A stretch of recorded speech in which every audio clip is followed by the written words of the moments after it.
તો good morning students. આજે આપણે પ્લાન્ટ પિગમેન્ટ્સમાં આઇસોફ્લેવોનનું બંધારણ રીકેપ કરવાનું છે. તો પ્લાન્ટ પિગમેન્ટ્સ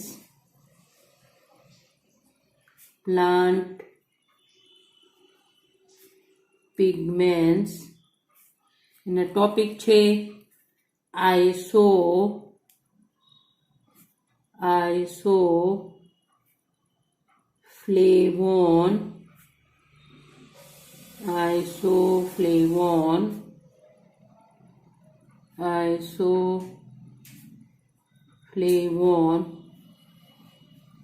આજે આપણે એનું બંધારણ છે પુરવાર કરવાનું છે. તો સૌપ્રથમ એનું બંધારણીય સૂત્ર જોઈએ. બંધારણીય સૂત્ર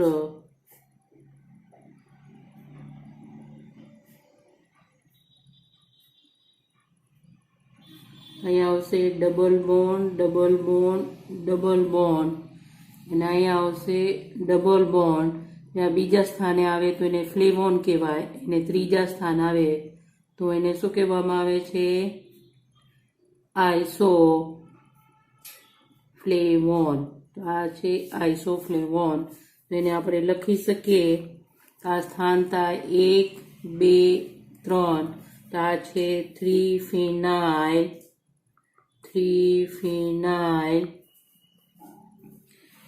અને આ છે 4 અથવા ક્રોમોન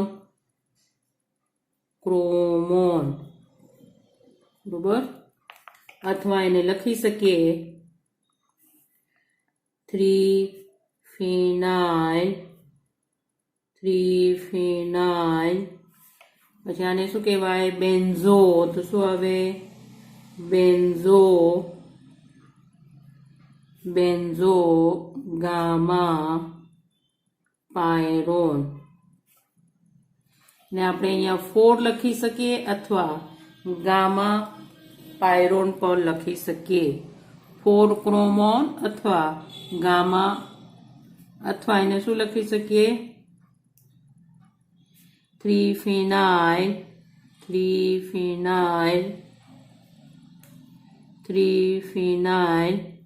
જે શું આવશે?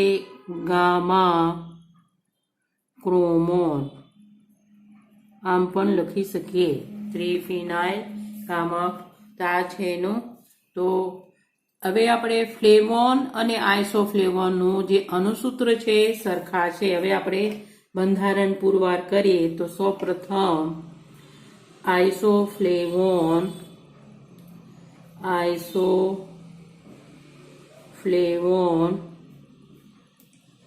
નું મોલિક્યુલર ફોર્મ્યુલા અથવા અણુસૂત્ર શું આવશે? C15H10 પછી O2 છે. એમાં કોઈ નાઇટ્રોજન તત્વ હાજર નથી. બરાબર. આ છે મુદ્દા નંબર 2. અગાઉ બી તમને કીધું છે કે આમાં OH માટે એસિટાઇલેશન પ્રક્રિયા આવે અને જાયસલ પદ્ધતિ મિથોક્સી વડે આવે. તો આઇસોફ્લેવોનનું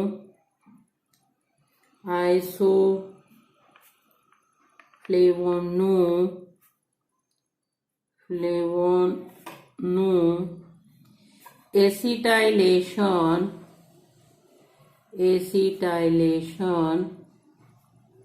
થતું નથી અથવા એસિટાઇલ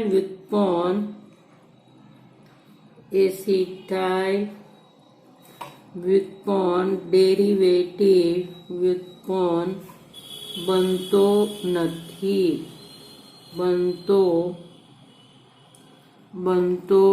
આવશે નથી. તો આપણે શું કહી શકીએ છીએ? તેથી આઇસોફ્લેવોનમાં હાઇડ્રોક્સિલ સમૂહ ગેરહાજર છે. તેથી OH સમૂહ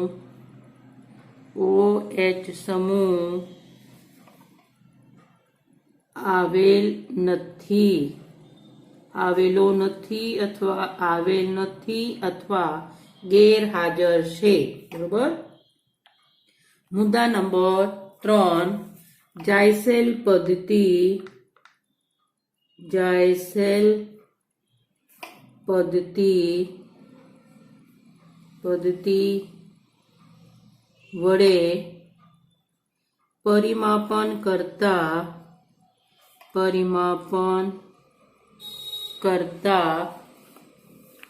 શું આવશે? મિથોક્સી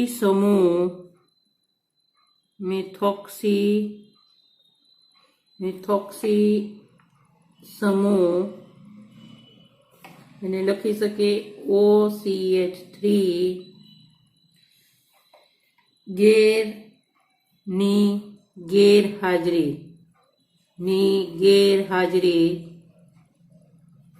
ગેરહાજરી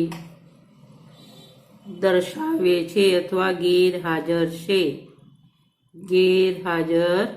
છે દર્શાવે છે. તો જાયસેલ પદ્ધતિમાં શું કરવાનું હોય? જે આલ્કલોઇડ હોય એ પદાર્થ હોય એને HI સાથે ગરમ કરવાનું છે. એટલે જે મિથોક્સી સમૂહ છે એનું વિઘટન થાય ને એમાંથી મિથાઇલ આયોડાઇડનું વાષ્પ બને, વેપર બને ને આને પ્રસાર કરવાનું છે આલ્કોહોલીય સિલ્વર નાઇટ્રેટનું દ્રાવણ. આ દ્રાવણ દ્વારા પ્રસાર કરવાનું હોય. એમાંથી સિલ્વર આયોડાઇડનો ઓક્ષેપ મળે, જેના ઉપરથી આપણે કહી શકીએ કે આમાં મિથોક્સી સમૂહ હાજર છે કે નહીં. બરોબર. તો જાયસેલ પદ્ધતિ વડે પરિમાપન કરતા મિથોક્સી સમૂહની ગેરહાજરી દર્શાવે છે અથવા ગેરહાજર છે. હવે મુદ્દા નંબર 4, આઇસોફ્લેવોનનું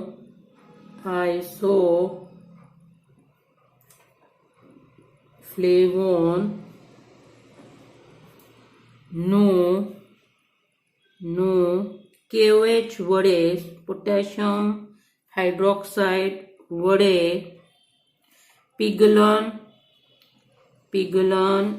ગલન અથવા ફ્યુઝન કરતા ફિનોલ અને ફિનાઇલ એસિટિક એસિડ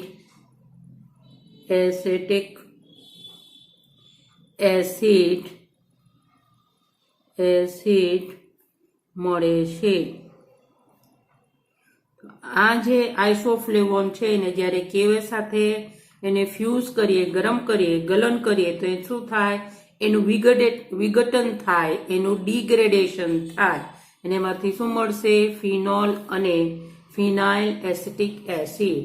તો આઇસોફ્લેવોનને જ્યારે KOH સાથે એનું ગલન અથવા પીગલન કરીએ તો આઇસોફ્લેવોનનું વિઘટન થાય, ડિગ્રેડેશન થાય અને એમાંથી બે નિપજ મળે, ફિનોલ અને ફિનાઇલ એસિટિક એસિડ.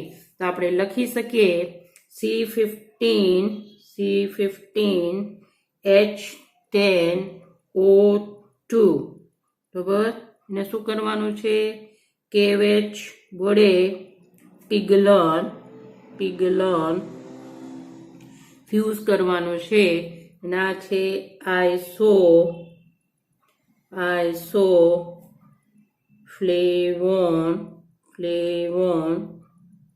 બરાબર. તો પીગલન કરે તો એનું વિઘટનથી બે નિપજ મળે, ડિગ્રેડેશનથી ફિનોલ આવશે OH. શું મળશે?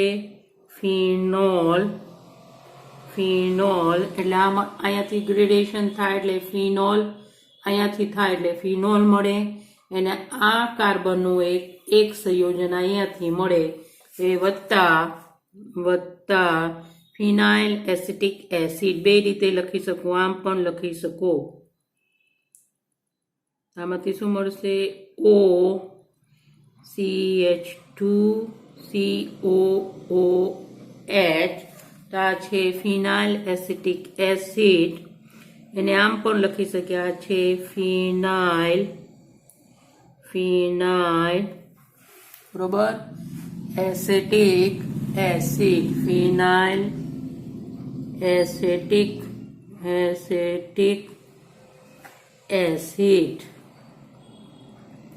તો આ બંધારણ પ્રમાણે બી આપણે લખી શકીએ COH, CH2 અને ફિનાઇલ, અથવા એને આમ પણ લખી શકીએ,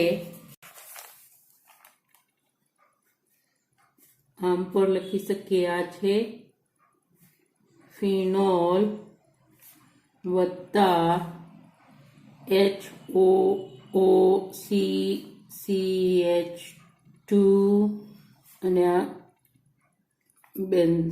ફિનાઇલ રિંગ, આમ પણ લખી શકીએ, બરાબર. તેથી આઈસો ફ્લેવોન નું બંધારણ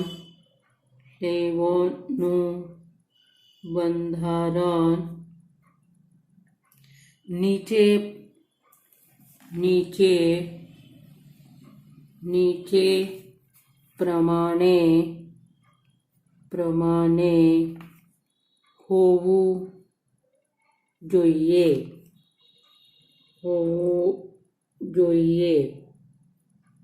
બરાબર.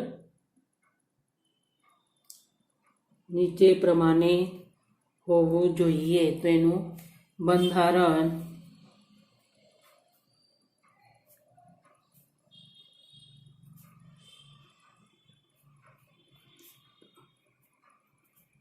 Double bond O. હવે તમારે અહીંયા ડબલ બોન્ડ ન બતાવવું હોય તો બી ચાલે.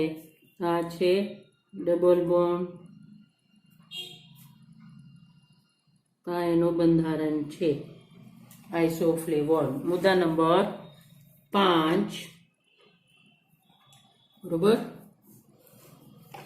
આઇસોફ્લેવોન નું અલ્કોહોલીય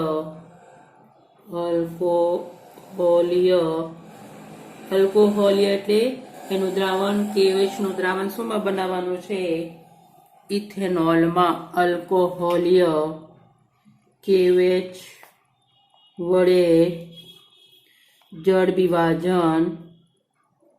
વિભાજન અથવા હાઇડ્રોલિસિસ કરતા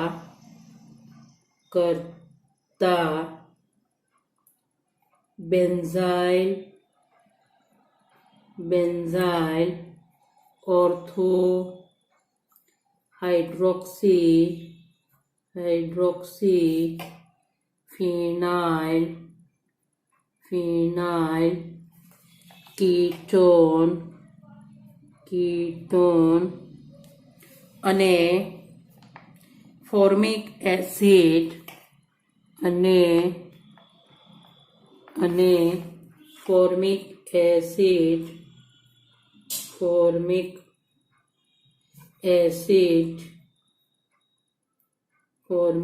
એસિડ મળે છે. ને હજી આ ઉપરનું જે નિપજ છે, બેન્ઝાઇલ ઓર્થો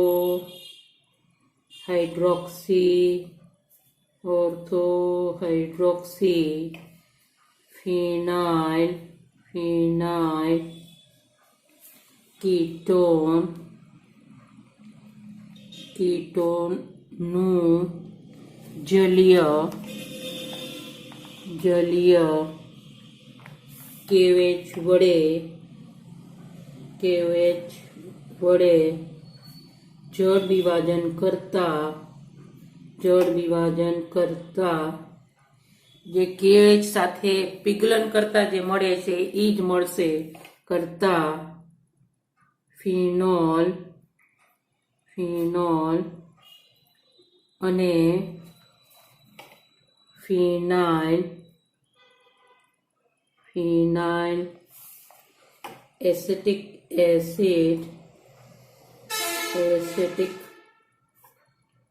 એસિડ મળે છે. આ નિપજ મળે તો આપણે જોઈએ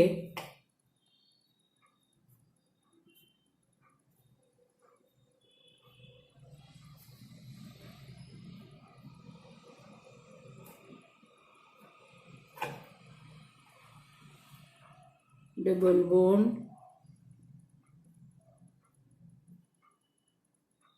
તા છે આઈસો ફ્લેવોન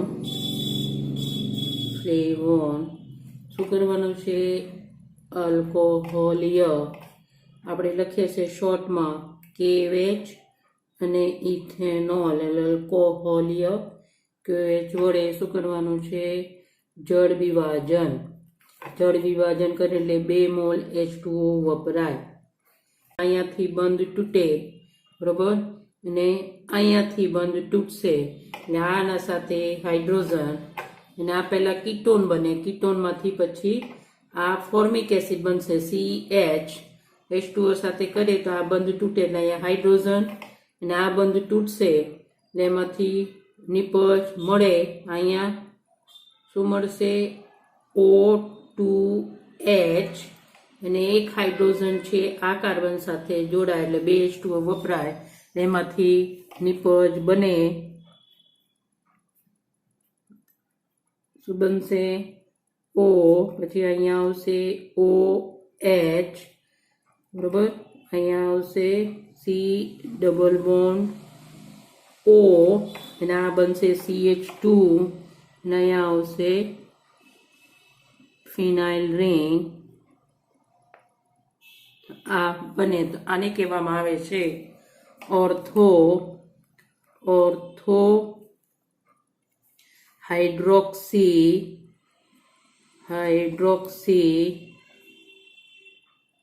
ફિનાઇલ પછી શું આવશે બેન્ઝીલ અથવા બેન્ઝાઇલ કીટોન અથવા તમે આ પણ લખી શકો આ છે બેન્ઝાઇલ આ છે ઓર્થો હાઇડ્રોક્સી ફિનાઇલ અને આ છે કીટોન વત્તા શું બનશે વત્તા ફોર્મિક એસિડ HCOOH શું બનશે ફોર્મિક એસિડ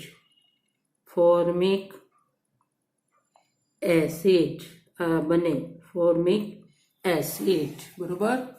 આ છે ફોર્મિક એસિડ. આજે હજુ એનું શું કરવાનું છે જલીય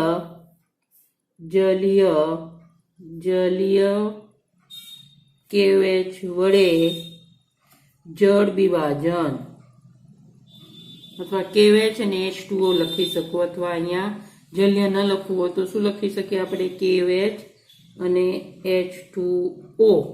આમાંથી બંધ તૂટશે આ બંધ તૂટે એક હાઇડ્રોજન અહીંયા જોડાય ને HO અહીંયા જોડાય એટલે 2 નિપજ મળશે આ ઘઉંનું જેમ તેમાંથી મળશે ફિનોલ વત્તા આ શું મળશે COH CH2 C6H5 તો શું આવશે અહીંયા HO double bond O CH2 એના છે ફિનાઇલ. આમ પણ લખી શકીએ 2 એક જ છે. આ છે બરોબર આ છે ફિનોલ વત્તા ફિનાઇલ એસિટિક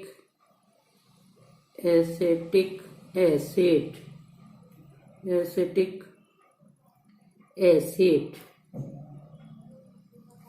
બરોબર આ લખી શકે અથવા તમારે આ અને આમ પણ લખી શકો તો આ 2 નિપજ મળશે 2 નિપજ મળે અથવા એને આમ પણ લખી શકીએ શું આવશે ફિનોલ, અગાઉ આપણે લખ્યા છે એ રીતે આ છે OH ફિનોલ વત્તા શું આવશે, આમ પણ લખી શકીએ ફિનાઇલ એસિટિક એસિડ, આ છે CH2COH અથવા HOOC CH2 ને આ છે ફિનાઇલ, આ છે ફિનાઇલ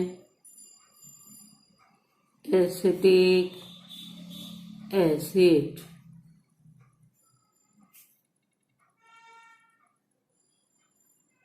આ બે નિપજ મળે, બરાબર. તો આ બે નિપજ આપણે ફરીથી અહીંયા લખ્યા, બે રીતે લખી શકીએ.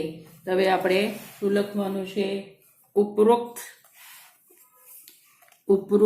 મુદ્દા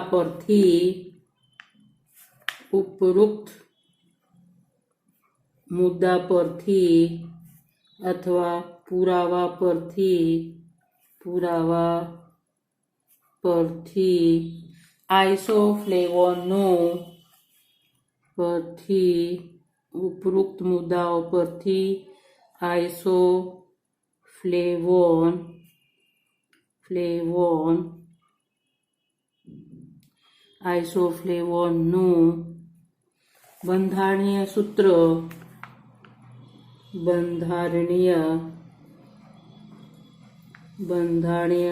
સૂત્ર નીચે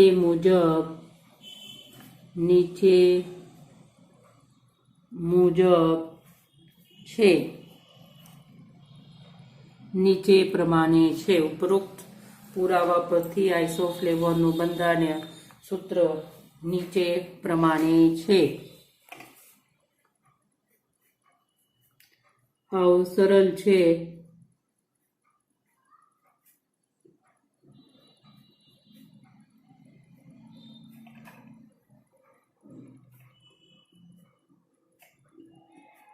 આ છે એનું બંધારણ, આ છે આઇસોફ્લેવોન.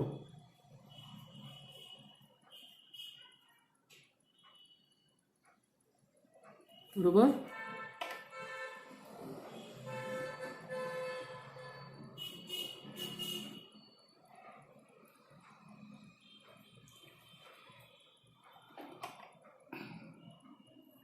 આ છે આઇસોફ્લેવોનનું બંધારણ.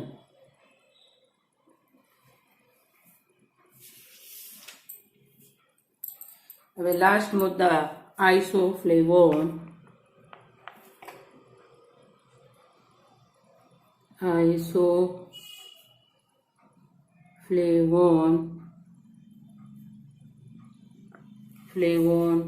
નું આ બંધારણ અથવા બંધારણીય સૂત્ર તેના સંશ્લેષણથી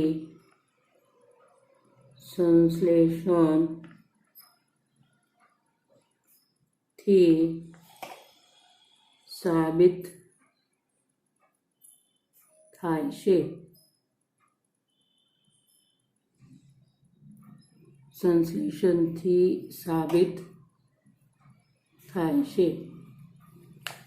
અને આપણે જોવાનું છે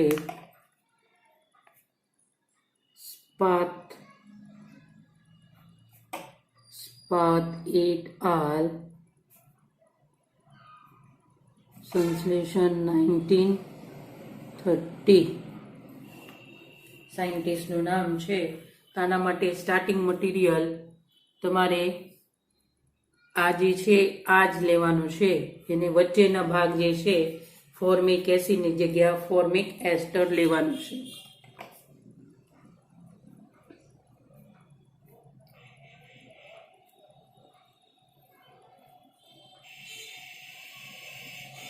બરોબર. અહીંયા શું આવશે, OH એ ઓલરેડી છે તમારે, CH2 ટુ અને અહીંયા આપણે શું લેવાનું છે? ઓર્થો હાઇડ્રોક્સી ફિનાઇલ બેન્ઝિલ કીટોન. ઓર્થો હાઇડ્રોક્સી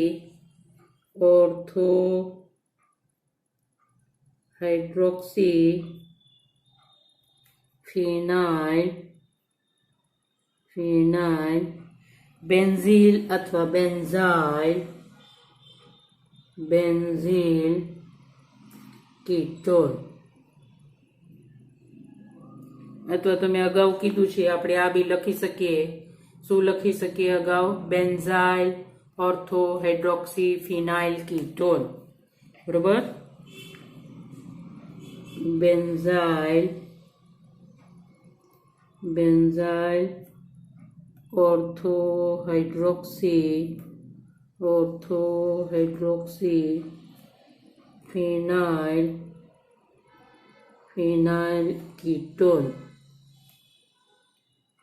કીટોન ને ઇથાઇલ ફોર્મેટ સાથે સોડિયમ ધાતુની હાજરીમાં સંકલન પ્રક્રિયા કરતા મધ્યવર્તી નિપજ મળે છે, જેનું HCl ની હાજરીમાં સંકલન કરતા એનામાંથી શું મળશે આપણને? આઇસોફ્લેવોન. તો આ છે ઇથાઇલ ફોર્મેટ. બરોબર? તો શું થશે? આમાંથી ઇથોક્સાઇડ આયોન અને આમાંથી એક પ્રોટોન દૂર થાય. આ કાર્બેનિયોન બને. એટલે આ કાર્બેનિયોન બનશે અને અહીંયા શું આવશે? અહીંયા ચાર્જ. આ જે ફોર્માઇલ સમૂહ છે આ કાર્બન સાથે જોડાશે એટલે શું થશે? -C2H5OH. બરોબર? તેમાંથી ઉપજ મળે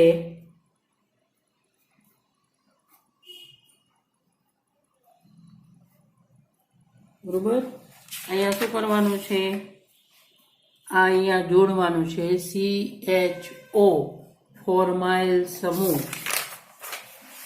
અહીંયા શું આવશે? OH. અહીંયા છે already C double bond O અને અહીંયા શું આવશે? CH અથવા તમે આમ ડાયરેક્ટ લખી શકો CHO લખી શકો અને અહીંયા ઓલરેડી ફિનાઇલ છે આમ છે. પણ હવે એનું પુનઃરચના થાય તો પુનઃરચના માટે આપણે ફરીથી આ લખીએ છીએ તો આપણને શું મળશે? કાર્બ એલ્ડિહાઇડ અથવા ફોર્માઇલ વ્યુત્પન્ન મળે. અથવા આપણે લખી શકીએ ઓર્થો હાઇડ્રોક્સી ફિનાઇલ વ્યુત્પન્ન મળે. એને આપણે આમ લખી શકીએ. અહીંયા શું આવશે? Double bond. અહીંયા છે OH. તમને બતાવવા અથવા અહીંયા ડબલ બોન્ડ અને અહીંયા શું આવશે? CH ડબલ બોન્ડ O અને અહીંયા છે ફિનાઇલ અને અહીંયા છે હાઇડ્રોજન. આ ઇલેક્ટ્રોન ઓક્સિજન મેળવશે. આંશિક ચાર્જ માઇનસ આવે એટલે આ ઇલેક્ટ્રોનનું સ્થાનાંતર અહીંયા થાય, અહીંયા જોડાશે, ડબલ બોન્ડ આવશે. એટલે આ પ્રોટોન ઓક્સિજન સાથે જોડાય એટલે શું કહેવાય? પુનઃરચના થાય, રીએરેન્જમેન્ટ. શું થશે? રીએરેન્જમેન્ટ. એમાંથી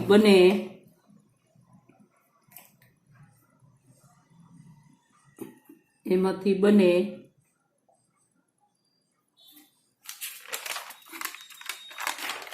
બરોબર? તો શું આવશે? અહીંયા OH અહીંયા ઓલરેડી છે ડબલ બોન્ડ O અને આ કાર્બન અને આ કાર્બન વચ્ચે શું આવશે?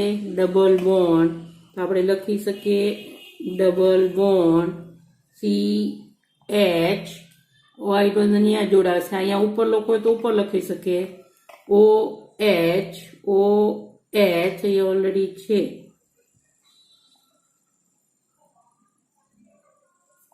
બરાબર, અથવા અહીંયા લખવું હોય તો અહીંયા પણ લખી શકો. હવે શું થશે? HCl ની હાજરીમાં ચક્રીયકરણ, સાયક્લાઇઝેશન,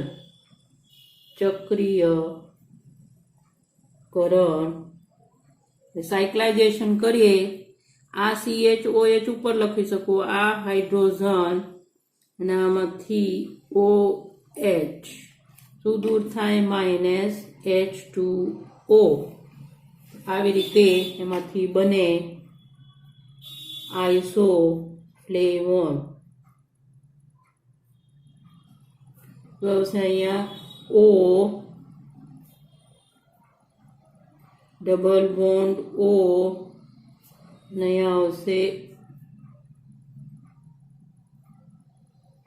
આ છે આઇસોફ્લેવોન.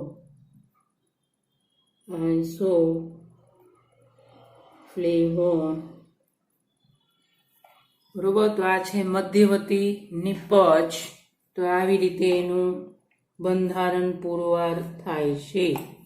તો બહુ સરળ છે. કેટલા તબક્કામાં થાય? આ છે પહેલો તબક્કામાં. આને શું કરવાનું છે? ઇથાઇલ ફોર્મેટ સાથે સોડિયમની હાજરીમાં સંકલન. એક તબક્કા. એમાંથી શું બનશે? મધ્યવર્તી નિપજ. તેનું પુનરચના થાય અને પછી એનું ચક્રીયકરણ થાય. એમાંથી H2O દૂર થાય એટલે આઇસોફ્લેવોન મળે. તો આવી રીતે એનું આઇસોફ્લેવોનનું બંધારણ છે પુરવાર થાય અને સંશ્લેષણથી પણ સાબિત થાય છે કે આ છે આઇસોફ્લેવોન. આવજો.